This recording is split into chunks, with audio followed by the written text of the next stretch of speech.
So, hello everybody. Welcome and thanks for joining us today for our November Lunch and Learn. I'm glad you could be here. I'm Julie Brown. I'm the Raptor Migration and Programs Director at the Hawk Migration Association. And Kat is not available today, so I'm running things with my husband, Phil Brown. He's the Director of Bird Conservation at the Harris Center for Conservation Education. And we are very excited to welcome Bruce Murphy. He's an educator and bander at the Hilliardton Marsh Research and Education Center up in Ontario. And he's going to be talking about owl banding. Owls, I know, are always an exciting topic. And before we jump in, I can give a little background about HMA if you're not familiar with our organization. We are a nonprofit that provides support to the Raptor Migration and Monitoring Network across the Americas. So there's just over 200 watch sites throughout North America, Central, South America, and they monitor migration during the spring and fall and report all those data to our database, hawkcount.org. And we also provide a lot of resources to the monitoring network, like our protocols and data support. We offer a number of annual grants for Hawkwatch sites and Raptor research. And we also offer a lot of educational resources. And we are also an active partner in the Raptor Population Index, which is a program that produces conservation assessments and population analyses using all that long-term Raptor data. You can learn more about our programs and what we do at hawkmigration.org. So we are recording as usual. I'm going to try to get our live stream up on Facebook. I was having a little issue with that. But you can view any of our past lunch and learns on our website at hawkmigration.org. We're muting everybody and turning off video just to avoid distraction, but we'd love you to connect with us as usual. So if you have questions or comments, just use the chat, and Phil is going to be monitoring the chat and will read questions to Bruce at the end of his presentation. And lastly, if you don't already receive our e-newsletter, which goes out about twice a month, we'd love to add you to it, and you can stay up to date on HMA news and lunch and learns and what's going on in the migration world. So great. I will turn things over to Phil to introduce Bruce. Okay, thank you. And it's a pleasure to meet Bruce Murphy here through Zoom. So thank you, Bruce. It's my pleasure to introduce him as a fellow owl bander. So it's great to put the face with the name. Bruce is a retired environmental science and outdoor education teacher and has been banding songbirds at the Hilliardton Marsh since 1996 and owls there since 2000. His interest in banding began when he was in 6th grade, when he visited a banding station with his class and saw a black-capped chickadee being banded. He was fortunate to teach a semester-long outdoor education class that's called TERRA, where his grade 11 and 12 students taught visiting school groups and the general public about banding and wetland ecology. It was the highlight of his career, and many of his students have had their weddings at the marsh. Currently, he is still involved in both songbird and owl banding and lives 3 miles away from the marsh on the shores of the Blanche River, where he and his partner Joanne enjoy watching birds at the feeders when the chickens and turkeys aren't stealing all the bird food. Thanks so much, Bruce. You can go ahead and take it away. Right on. Well, it's a pleasure to be here today, and I really appreciate the invite. And it's kind of a neat thing for me because initially I grew up in Toronto and had the opportunity to move north to teach. And a lot of the things I'm going to be talking about are, I know there's sort of an adage in real estate that it's location, location, location, and it's absolutely a thrill for me to be living and banding in the Boreal forest, which is absolutely wonderful. And that's the reason why we catch so many of the owls that we do, is just because we're lucky to be living where they breed. So before we get into the talk, I thought I would just mention I was just at the marsh today filling up the feeders, and we had lots of pine and evening grosbeaks at the feeders. And we're starting to get more and more white-winged crossbills moving into the area. And we were super excited. This fall, we caught our second ever cardinal, which I know for people in the south is very common, but we're excited because they are not normally in our area. So I think there's 7 states that have the cardinal as their state bird. So clearly, cardinal would be something very common. But anyway, the other thing that we have in the area right now are quite a few snow buntings, horned larks, and what else could I think of that is here? We still have lingering American tree sparrows, and it's great. And just on the weekend, we had our first snow event. So it started out with freezing rain and then lots of wet snow. So it's a winter wonderland up here right now. So anyway, without any more ado, we'll head into the talk. So this is basically where we are located. This is actually a map of Motus towers. So you can see that we are very close to the Quebec border, and we are about 6 hours north of Toronto. So it's that sort of gives you an idea where we are. And Phil, I want to congratulate you on your pronunciation. Hilliardton was perfect. So it's a lot of people struggle with that word there. So when I used to teach high school, I would pause at the top of the hill here. And because I used to drive the school bus to take my students out to the marsh, and we would stop here, and I'd always tell them that's prime boreal forest out there. So that's what it's all about.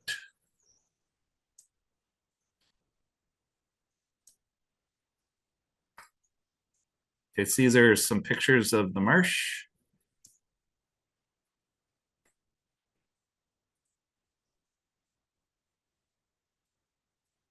And this is the top left is what it looked like at the marsh the other day, or still does actually.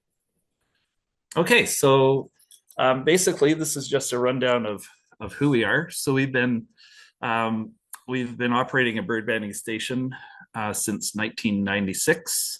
We're also we get lots of classes that come out and the general public. We're a non-for-profit organization, and we don't get any funding from the provincial or federal government. So we depend on grants and donations to basically exist. Okay, so these are our projects that we've been working on. So there's a couple that I want to speak to before we get to the owls. But as you can see, we do spring and fall migration. And we also, in the winter, we're catching winter finches, snow buntings. And the other thing that we've just started to do over the last couple of years is we're partnering with the Finch Research Network. So we're going to be hopefully putting, right now we're putting color bands on snow buntings and evening grosbeaks. And the hope down the road is that we're going to be moving to putting some Motus tags on the evening and pine grosbeaks to help see where they're dispersing. So we're really excited to be partnering with the Finch Research Network on that. And we're hoping to help out with finding out what's going on with winter finches. Our snow bunting banding has been super successful. We started in about 2014, and since then we've banded over 18,000 snow buntings.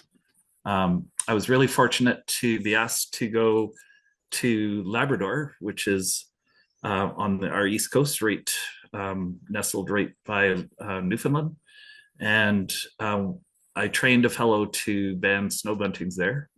And the first the first winter that he was banding buntings, he ended up catching one of our buntings that we banded at our station, which was just the fellow that trained us in hummingbird banding, Bob Sargent, always said you just can't make this stuff up. So I totally agree with that sentiment. So and snow buntings, we catch most of our snow buntings in March as the southern snow buntings are making their way back north. So, and we're part of the snow bunting banding network, and it's been a very rewarding banding because we get lots of birds that come back year after year, and we also catch quite a few birds that were banded at other stations, and southern stations often catch our birds as well. So that's been a lot of fun. And one of the nice parts about banding snow buntings is we involve, there's a country school that is surrounded by farm fields. And we've been banding with those students for about 12 years now. So, and it's nice because they're such a easy bird for kids to handle. So they're very excited. We refer to the school as the School of Flock.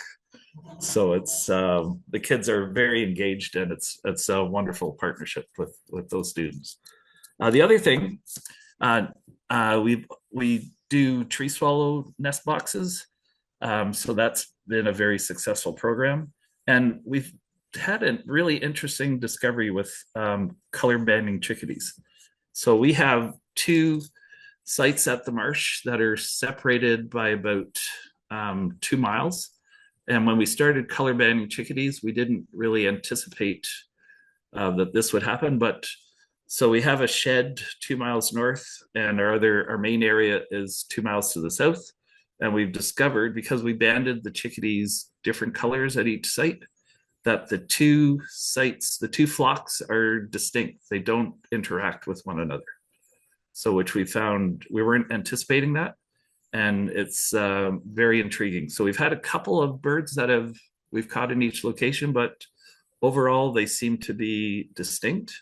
And I would love to attract some master's students to study this phenomenon, because it's, I think it's been documented before, but this is the only time it's been seen in the north.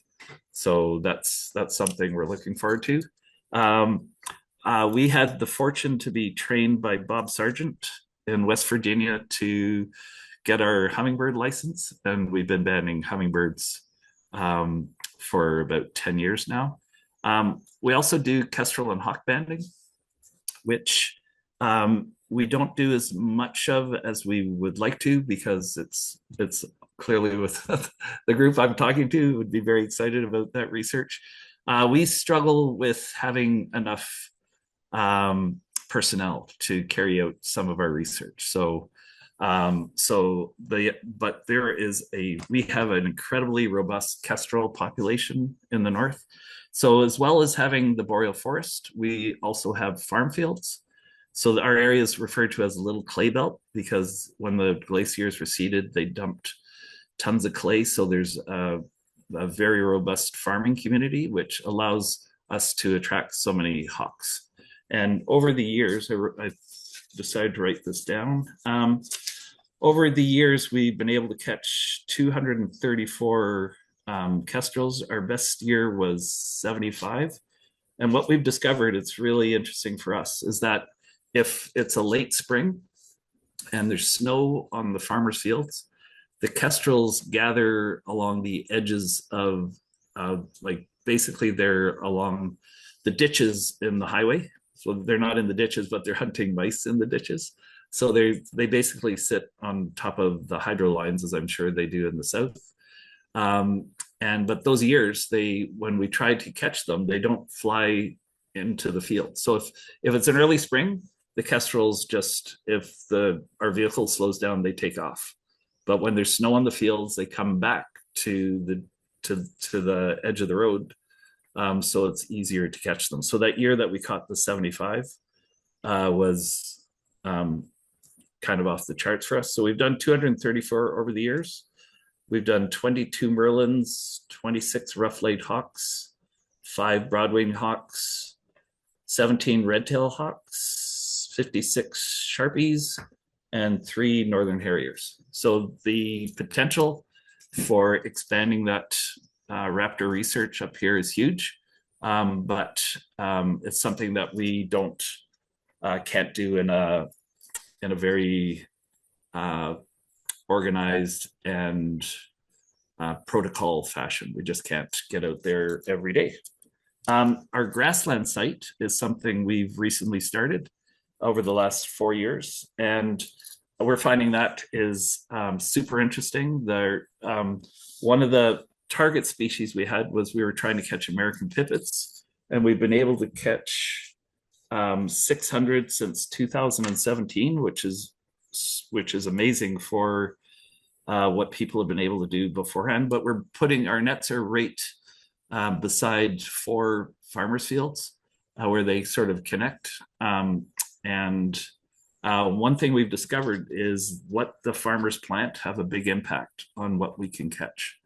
Canola seems to be the best crop, and soy is the worst. So besides the other thing, because our nets are beside these fields, when it's windy, we can't catch birds because they see the nets.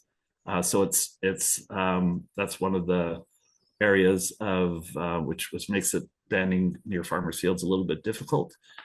We banded since 2017. We banded 3,000 savanna sparrows, and our best year was 1,364.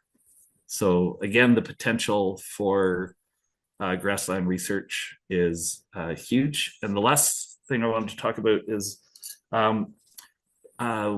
we've been able to do some preliminary shorebird banding, and there's lots of potential for that. So sometimes every few years we have to drain the marsh, which exposes all this beautiful mud, and those are the years that we tend to get a lot of shorebirds. Oops.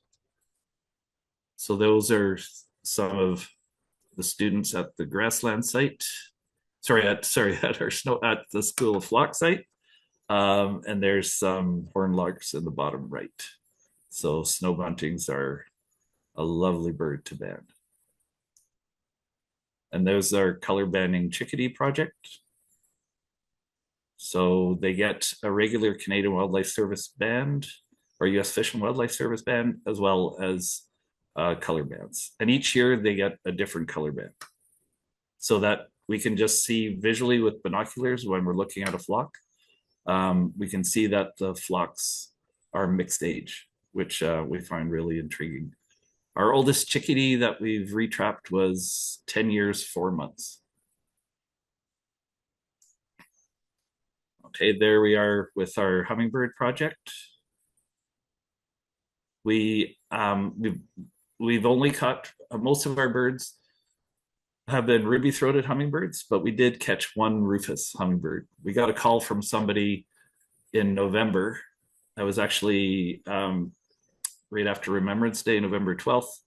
They called and asked how they can get rid of a hummingbird.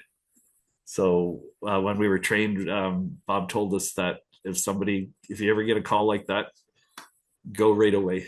So we caught the rufous within about 30 seconds. And there's a beautiful kestrel. Okay, so we'll get to what we're here to talk about today. So saw-whet banding. It started out with us banding saw-whets, and then that expanded into boreals and long-eareds. So clearly people love owls. This was a night that we had almost 100 people that came out to see the owls, and since then we've modified our how we do evenings. So it's we used to have people would just drop in, but now we've had to organize things because there's just too many people for our space. But you can just see like people and all the kids. It's just there's some connection between people and owls that is that's wonderful, and I wish we could get more people out to enjoy our owl programs. So one of the things that we do when we're, it's hard to see in this slide, but we have kids love taking apart owl pellets, and we have diagrams showing what rodent bones they're finding. So that's what the kids are doing there, is taking apart some owl pellets. This is kind of interesting. So these boxes, a friend of mine made these for me. And what we do with the saw-whets is we'll put them in these boxes to before we release them, so their eyes get a chance to adjust to the dark. And every now and then we get great horned owls around, and great horned owls, unfortunately, are predators of saw-whets. So before we let the saw-whets go, we give them 10 minutes in the boxes. And what you can't see in those silhouettes are made out of fabric that are sort of in 3 sections. So we can just push our hand through the silhouette, and if the owls are ready to go, then they just they can actually fly out of those holes. So if they're ready to go, they go. But what we do is we take the box into the bush because the great horned owls have a harder time. They're more open field predators, as I'm sure all of you know. And this way it just gives the owls, their eyes, a chance to adjust, and they can avoid any predation events. Okay, so this kind of shows how there's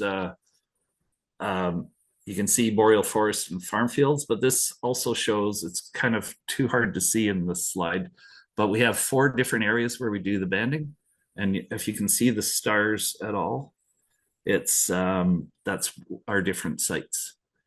So there's do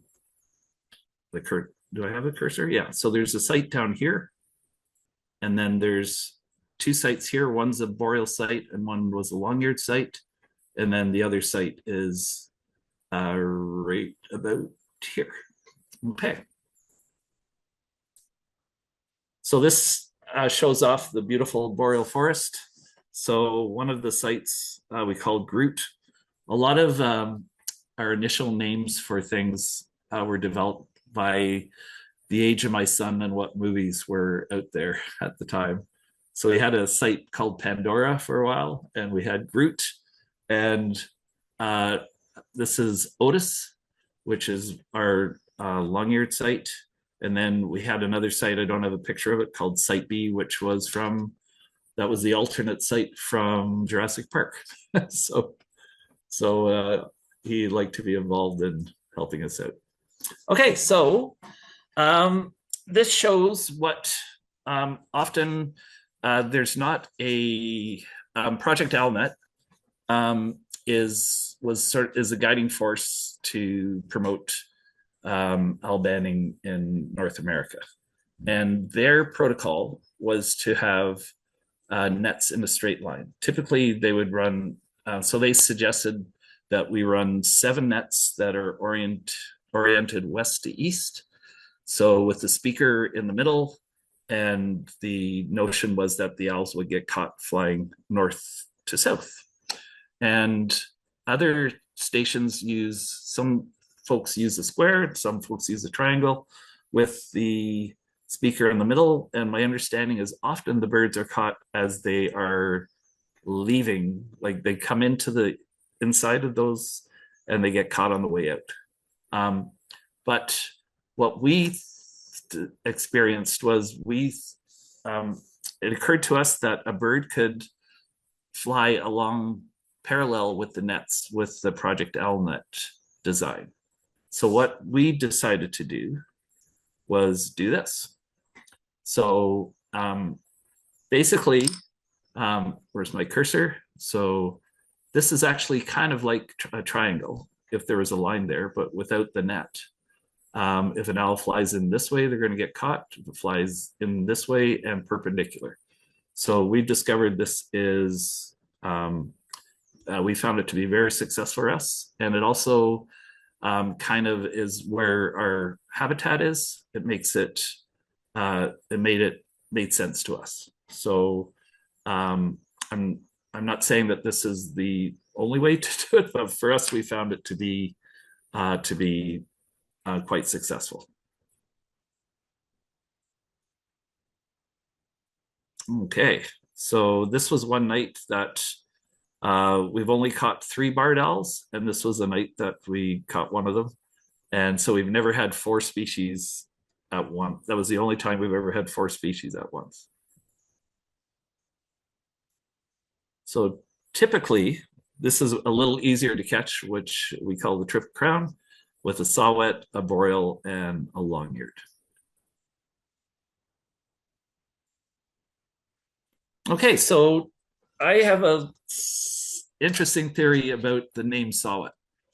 So as I've heard explained to me many, many times, that saw-whet get its name from the sound of the whetstone sharpening a saw.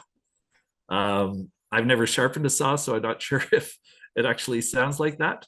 But because we're right by the Quebec border, and Northern Ontario itself has a very large bilingual French community.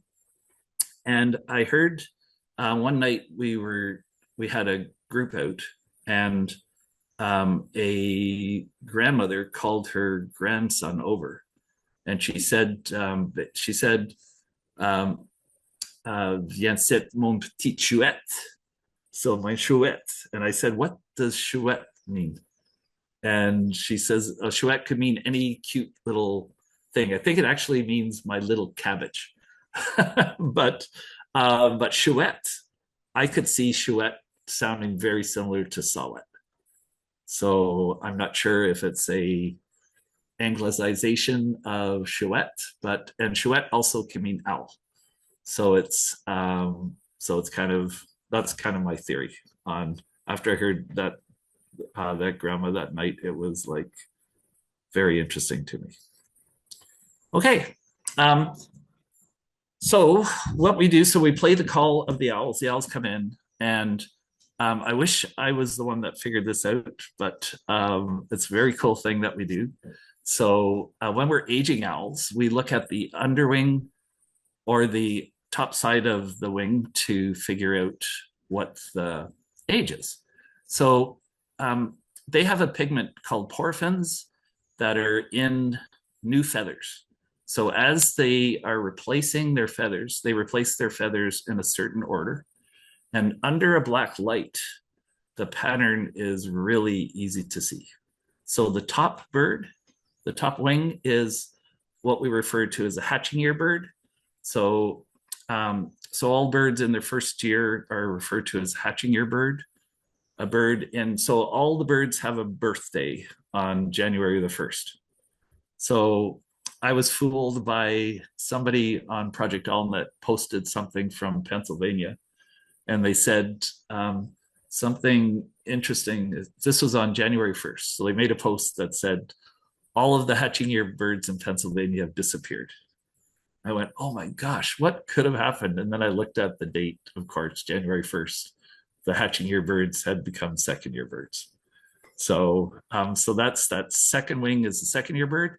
And then the bird to the bottom is, we refer to that as an after second year. It could be a third or an after third is the highest we go to. But that one we aged as a after second year. Okay. Very cool stuff. And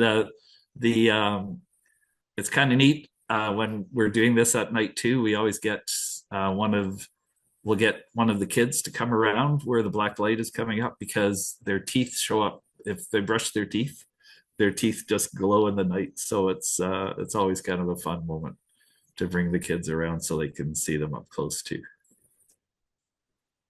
Okay, so saw-whets are super neat bird, super cute. People love them. They're very calm. Taking them out of the net is a delight, because they do not really go after you with their talons. which is a different story for another owl that we're going to be talking about.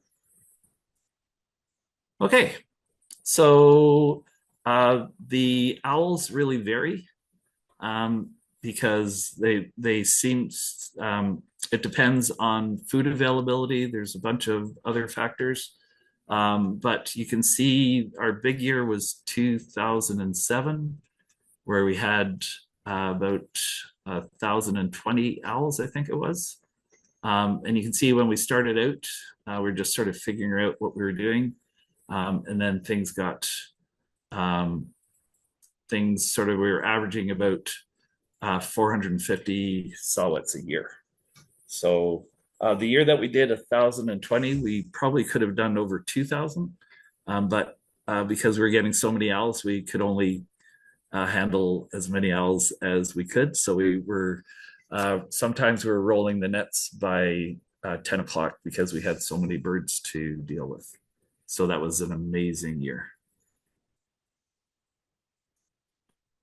Okay, so next we're going to talk about boreals. Boreals, unlike the saw-whets, have incredibly thin, long talons, and they use them at will.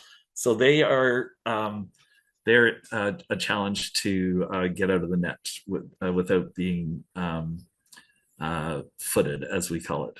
So I got a tip from a bander, I can't remember his name now, from he bands in Alaska, and he said there's a grip we call a snow cone grip, which you're grabbing the feet and the tail together. So if you can get them in that grip as quickly as you can, that saves your hands a little bit. But the boreals are beautiful, and we get a lot of visitors that come just to see a boreal owl. Okay, so this is really neat for the boreals. So when we were first doing owl banding, we just played the saw-whet call. And then somebody pointed out to me that the boreals are on a 4-year cycle. So you'd see, so in 2000, so we caught one in 2000 just with the saw-whet call. Then we caught whatever this would be, maybe 7 in 2004. And then somebody explained to me that they're on a 4-year cycle. So I went, and then looking back, we could see they were. So in 2008, towards the end of our saw-whet season, I started playing the boreal call, and we caught 40. So then we were trying to decide if we should create a dedicated site for catching boreals.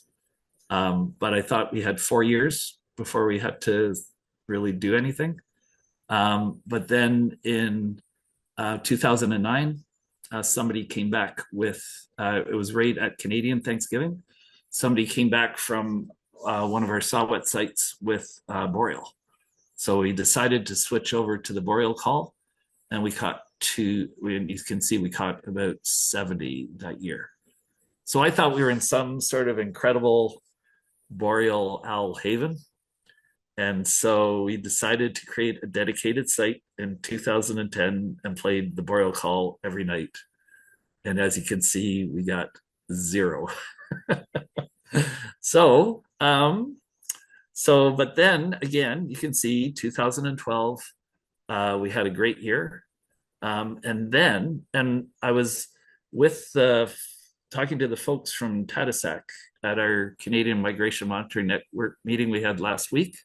And they noticed as well that the boreal, the 4-year cycle seemed to disappear. So it's, but we're still having some peak years. And it was interesting. So in 2019, we ended up catching, so we beat the record that we had in 2012 by 1 owl. So we were all proud that we beat the record. And then last year, we ended up banding 335 boreal owls, which was just off the charts. So playing the boreal call works perfectly on it really attracts the Boreals. But we notice that every year that there's a peak, we have what we call an echo year. So there's usually a good year after we have a peak year, and then after that, the next year is our lowest year. One of the things that researchers are suggesting is that boreal owls move after, so their main food source is a rodent called a redback vole, and the redback vole population crashes every 4 years because they're looking for catkins on birch trees. So the redback, and apparently every 4 years, or every 3 years perhaps, the birch don't produce those catkins, so the voles don't have as much to eat. So that's kind of the suggestion there.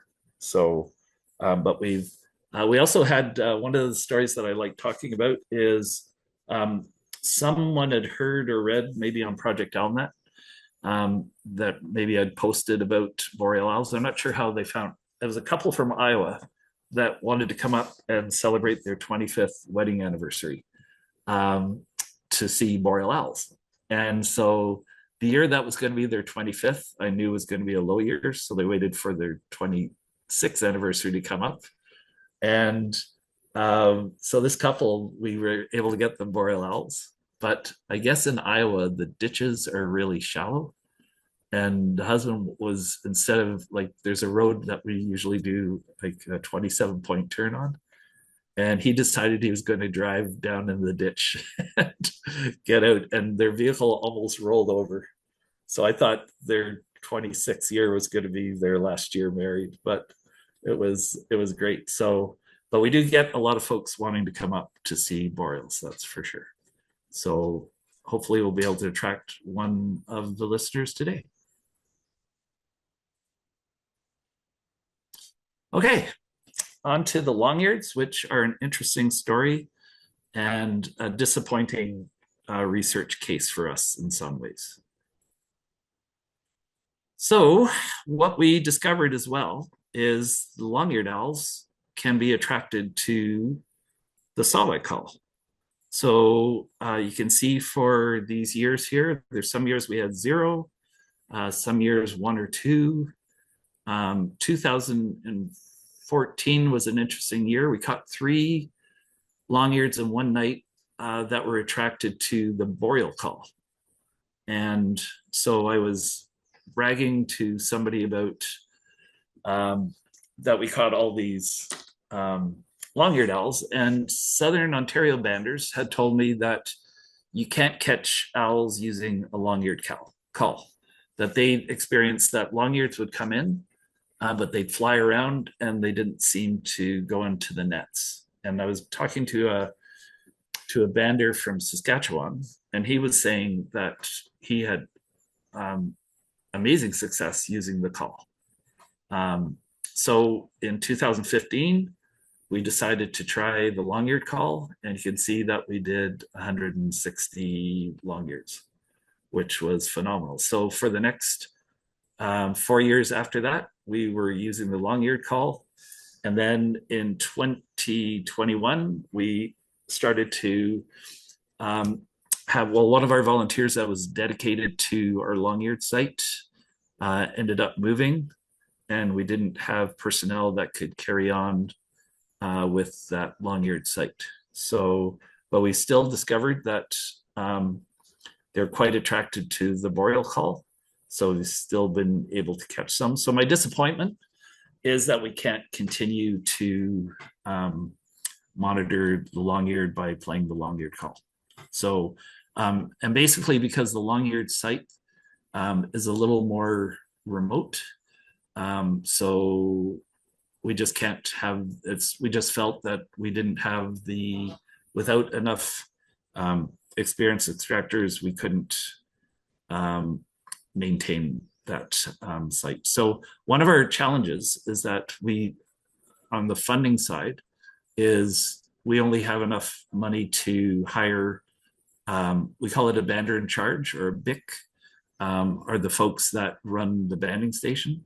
So we don't have enough money to hire a songbird bander in charge and a owl bander in charge. And I know there's lots of stations that only do owls, and they have many stations hire a BIC to do owls, and they have a hired staff. I know the folks. I was in awe. The team at why can't I remember the name now? Mackinac. I believe all of their banders are hired. And if I'm misspeaking, someone can correct me after the talk. And it's interesting because those owl banders would sleep all day long, and there's a conference that I was at, and they brought them out to meet people, and they were like rock stars. It was like amazing people. Everyone were really interested in meeting them, and which deservedly so. But it makes me think of that commercial with Billy Idol that they're not rock stars. But anyway, so long-eared. So the other thing too that is worth mentioning.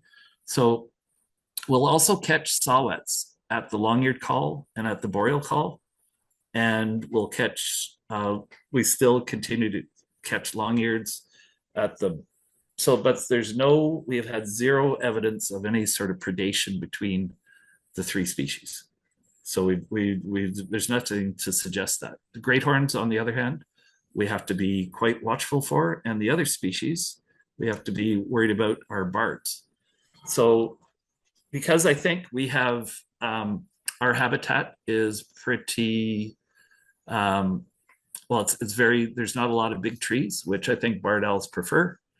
We don't attract a lot of barred owls. There's some stations that there's a station called Rocky Point that 2 years ago they had 45 barred owls, and they had to position people at the nets because they were so concerned that barred owls were going to be going after the saw-whets. And there's many stations too that will just, if barred owls move into the area, that they basically have to shut down their operations because they can't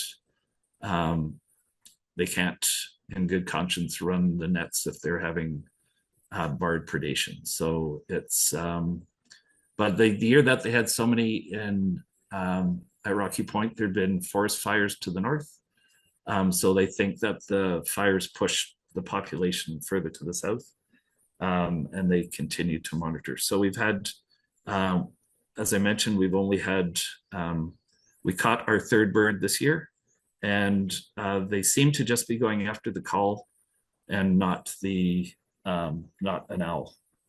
So we didn't have any predation events, fortunately.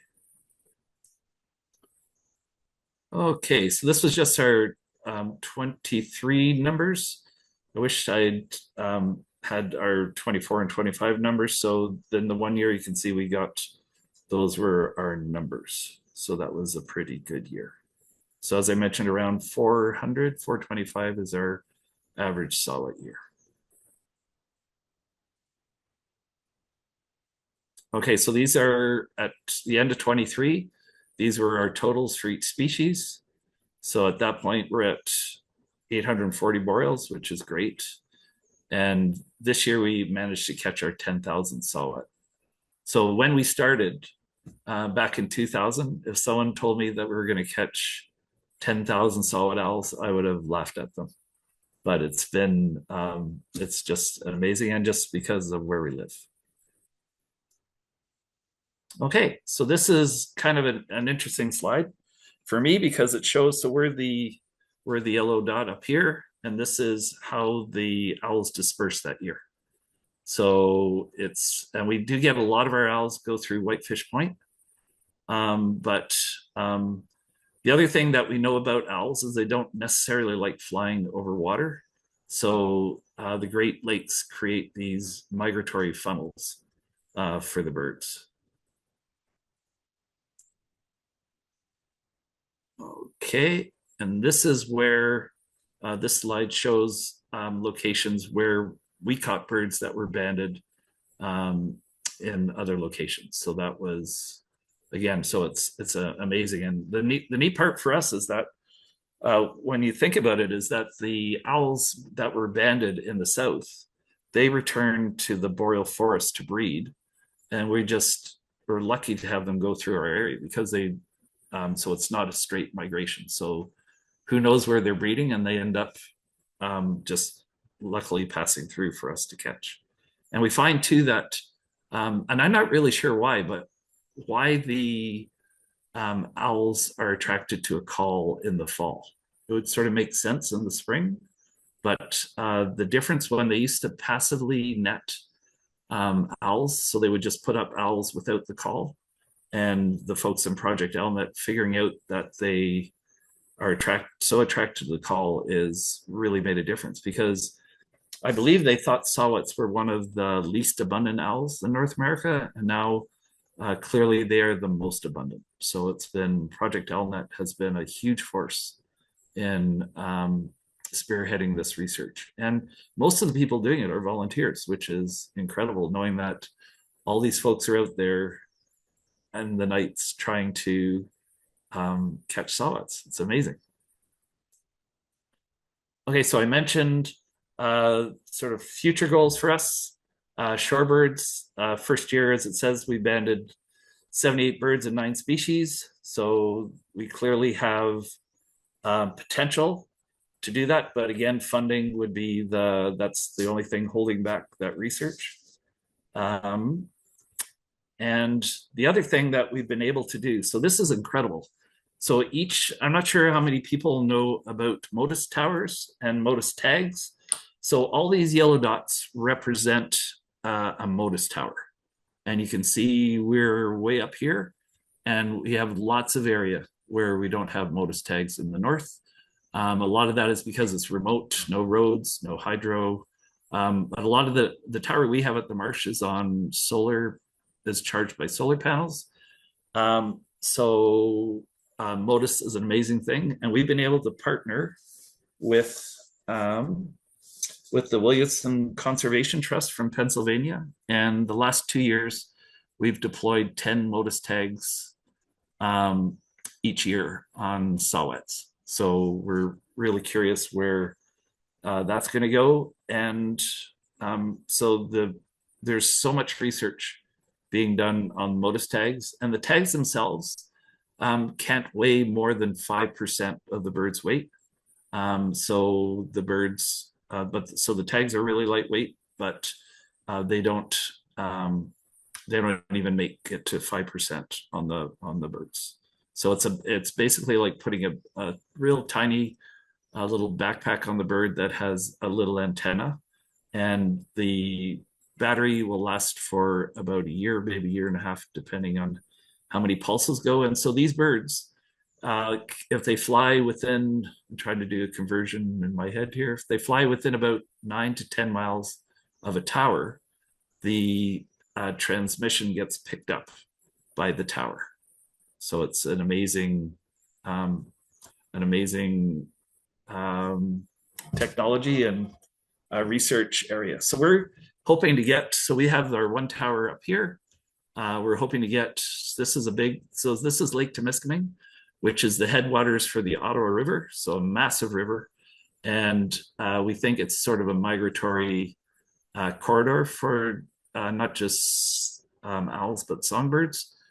So we're hoping there's been another tower has been put up on Indigenous land, and we're hoping to get a couple more towers put up in the area. So that will really help. Okay, this is pretty much the last slide. Our next goal is to make the marsh more accessible. We're planning on having an area paved with asphalt so that wheelchairs and walkers, people with those, can find it easier to be able to bird. Birdability is, I'm sure that's not limited to Ontario, but the Ontario field ornithologists have been promoting it, but I'm sure it's in the States as well. So that's what we're really hoping to make it easier for people to move around. And this is if you're interested in finding us or potentially making a donation, just go to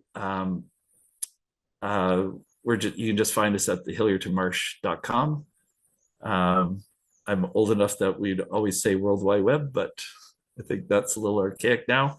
And if people want to reach me directly, that's my email there. So if you want to take a moment to potentially write that down. So if there's anyone that's already planning a trip to see Boreal owls, we'd love to have you up and show you our birds. And I'm pretty sure that was, oh no, there we go. I'll let you take it away. Thank you so much, Bruce. That was fantastic. Wow. Phil and I are coming, just to let you know. We want to come up. We want to see boreals. I want to hold a snow bunting. I'm ready to move there. I already texted Phil that we're moving there. Oh, perfect. I agree. Yep. So we have a thing for northern birds. That means we can open our long-eared station again. I will. You can keep your slide up, Bruce, if you want to go back one and just keep that up for the duration of the talks, just so people can have your email and website. Perfect. Thank you. But go ahead and you can do questions if you want, Phil. Yes, Bruce, fantastic presentation, and we're definitely pretty fascinated with the spectacle that you have up there for so many types of birds and families too, not just owls. So it was a lot more than what I was expecting, and in terms of scale too and number, a really impressive amount of birds coming through that area. So thanks for filling a very important niche, you betcha. boreal forest, and it's great to know that you have visitation too, and are looking to make things more accessible too. And I put in a link to the Birdability website, which is also an active organization in a lot of the states too. Oh, cool. I figured as much. Yeah. Yeah. So we talked about long-eared owls. I'll start right in with long-eared owls, and the question that came up here is about what makes a long-eared owl site itself unique. So why did it have to be in a really remote area? Were there certain habitat features? I'm curious about that. Okay, that's a great question. So we choose sites based on habitat and on longevity. So in Canada, we have a system where it's called Crown land. So Crown land, people can't just go in and cut.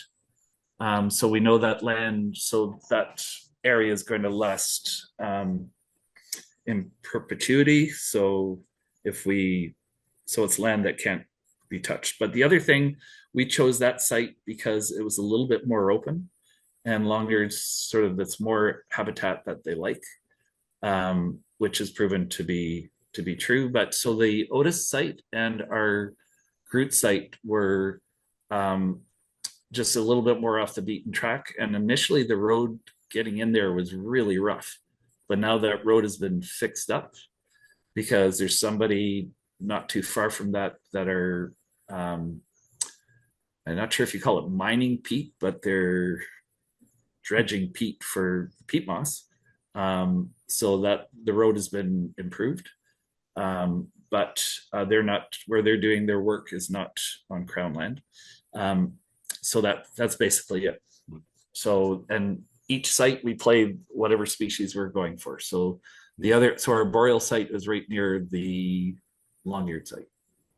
Okay, thanks. And it does sound like they use a bit of conifer cover, at least in places in the States in winter. So would that be black spruce or tamarack that makes up the conifer? And we're not sure if they're, like, my guess is that they're migratory. We've had a couple of our long-eared show up, and there was initially, so there's a band called the lock-on band and bud-end bands.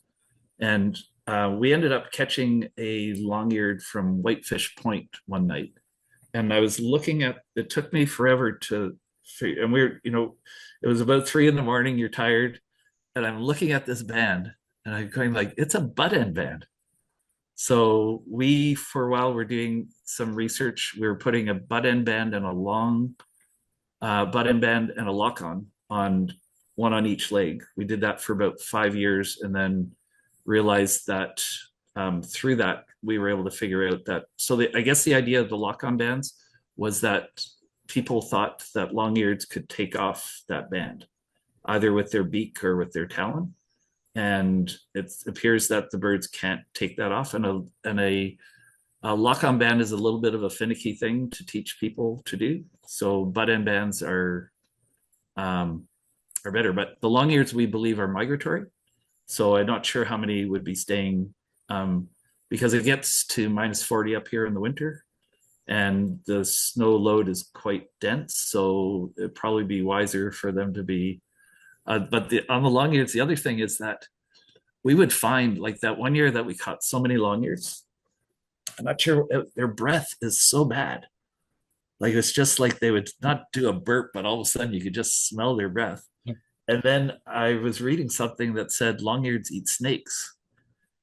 So I think it's snake breath that they had. So yeah, so the long-eareds are a really interesting bird.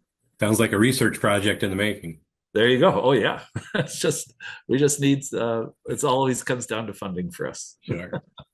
Wow. Well, staying on that topic, Sarah shares a lovely image of the long-eared owl and boreal owl sites when the aurora is lighting up the sky, and the sound of wolves in the distance howling. So, wow, who's that? really special. Sarah Bonnet, spoken Oh from wow, experience. cool. Yes, Sarah, that's great. Hi, Sarah.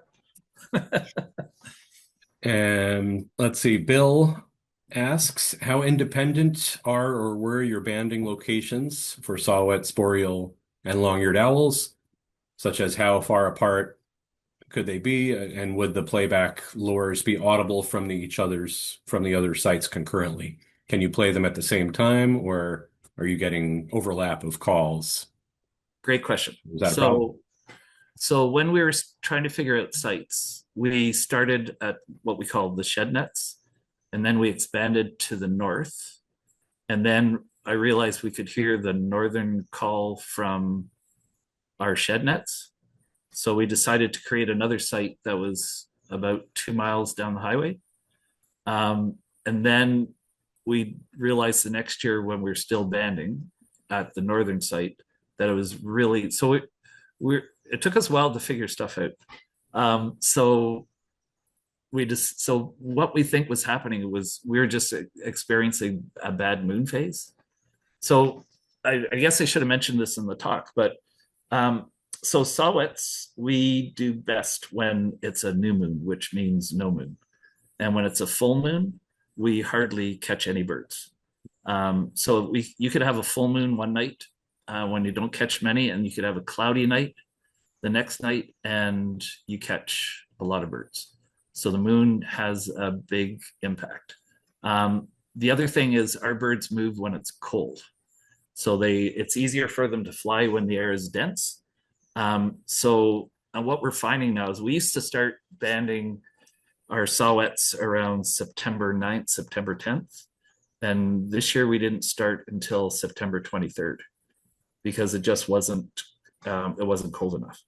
So, and you can go from a night that's cold and you're catching lots, and then you'll get a warm night and then you don't catch any. So, so that's a bit of a concern for us because, so what's happening is the migration is now a little more, how do I say, a little more intense. Like there's more volume, but it's not as long a season. So it's not, so once the temperature gets too cold, then we're not banding. So it's kind of, it's an interesting phenomenon. So, and so then once we had our 3 established sites, then we decided we wanted to go after the boreals and long-eareds, and we put those 2 sites near one another. So there's a fellow in Saskatchewan that he has all 3 of his sites are fairly close. And he says often the owls kind of figure out which net array to go to, but we thought it'd be best to have them spread out further. Okay, thank you. Right Regarding the beginning of the season and the end dates, you said September 23rd this year was the start. Do you always watch the weather carefully then? And is there a threshold you're looking for, like several nights of 30 or 40 degree temperatures? I'm curious how you make that decision. Yeah, so basically, what we do is like once the migration starts, it's pretty good. But we also know that when the moon's getting fuller, that things are going to slow down. So when we're trying to coordinate groups to come out, we try to do it during sort of optimum temperature and owl phase. And I don't do you know why the moon phase has such an impact? I guess my thought was that makes them more vulnerable to barred owls. Yeah, because the other, I'm wondering if anyone's done a study on rodents at during the full moon, because the other, like, because people ask me this all the time, and that's because, so is it because they're more vulnerable? Is it because the rodents aren't active? And the other thing, is it just because their owls are sensitive to, their eyes are sensitive to light? It might be like us driving into the sunrise or the sunset. It's just they don't. Yeah, so it's when, because people always ask me and I never really know what to say. So I guess that's a question for to Wow. put on Project Owlnet. Yeah, great question. And what was the end season? What was the end date this year of your season? This year we finished about, I think it was October 17th. Oh, well, so Yeah. really. Huh. Mhm. Okay. Let's see. We also had a comment from Robin from Bridgewater College in Virginia. There's a saw-whet owl banding station down that way, and she's been going out taking bird club participants and students out there for years. They got to see 10 owls recently last week. They had a fantastic movement there, so that's Nice. gives you Yeah, some idea of where the owls are moving right now. Still moving through the mid-Atlantic sites. We just cool. wrapped up our season this past week in New Hampshire, so seems like the movement is now moving south of us. Yeah. Incredible So that you stopped so early. It's such a short season for that many owls. yeah. Yeah, sometimes it just depends on, like, we it depends on temperature as well. So we don't want to be banding when it's too cold. And yeah, so it varies every year, and also it depends just on the owl numbers. When, if they're there, we'll try to keep going. But Mhm. the year that we had so many long-eareds, we banded right till the right into November. So it was just a very, it was like optimum conditions for the season. So mhm. Well, Gigi chiming in here saying that they're still operating in their station in southwestern Pennsylvania. Trudy mentions that camera traps could help determine rodent activity. So maybe another potential there to figure out that question. Yeah, Um, and let's see, another question came in from Deborah about the name of the Pennsylvania Modus partner. I think it's Williamstown Land Trust, but you could clarify. yeah, that I had it down as William Conservation Trust, but it's, I think the Land Trust Yeah, is, Conservation yeah, Trust. Okay. yeah, that's the one. Okay. And not sure I'm getting the name right. Zelko asks if all the banders are trained to band other species and like say other groups of species. So are some of the owl banders also some of the shorebird banders? Excellent question. Yeah, so we typically we get volunteers to help with our songbird banding, and so we teach them how to within a season, by the end of the songbird season. So after August, they're pretty proficient at taking birds out. So the next phase is to teach them to take owls out, and so those people can also band owls. So the owls, like the banding process isn't difficult. There's more. We need to spend time teaching people how to take birds out of the nets is the key. So that's yeah. So that's why. But to have so if we were to have a dedicated songbird group and then a dedicated owl group, that would be the ultimate. So, but what tends to happen is we tire people out at night and then they have to get up to do songbirds in the morning. So it's a bit of a challenge. How many can you run the station with for owls if you're just For doing owls, we're looking to have 6 to 8 people it? to Okay. be able to do that would be great. Well, Yeah. And we find we get a lot of volunteers from the States, which is really interesting. So we've had tons of people, it seems, from Pennsylvania. So that's kind of cool. Do you look for long-term volunteers, or maybe just like once a week, or I mean, Yeah, we're looking for week long? people that can spend 6 weeks is what we're looking for. Yeah, because the thing is with a short-term volunteer, if it's a short-term volunteer that has net experience, that changes everything. But if it's someone that just is coming without any expertise with the nets, then it doesn't make sense for us to train somebody or to start training someone if they're only going to be there for a week. Right. Okay, well, that's all the questions we received. So thank you, Bruce. I'll turn it back over to Julie for some final words. Very good. Thank you. Okay, thanks, Phil, and thanks again, Bruce. Fantastic talk. I'm inspired. And I never knew long-eareds had bad breath. That's funny. But as you said, banders are total rock stars. I'm amazed at these full-time banders and what they do and how long they stay up and what they put up with. They are rock stars. Well, good luck with your future seasons. Maybe you'll see us up there one of these years. That'd be great. We have another Lunch and Learn coming up in December. And it is going to be on Wednesday, December 17th. And we're going to be talking about vulture conservation efforts in Europe. And that's going to be with Jose Tavares and Alice Gama from the Vulture Conservation Foundation. So stay tuned for that. We'll have some registration coming up for that event on our website and on our Facebook page.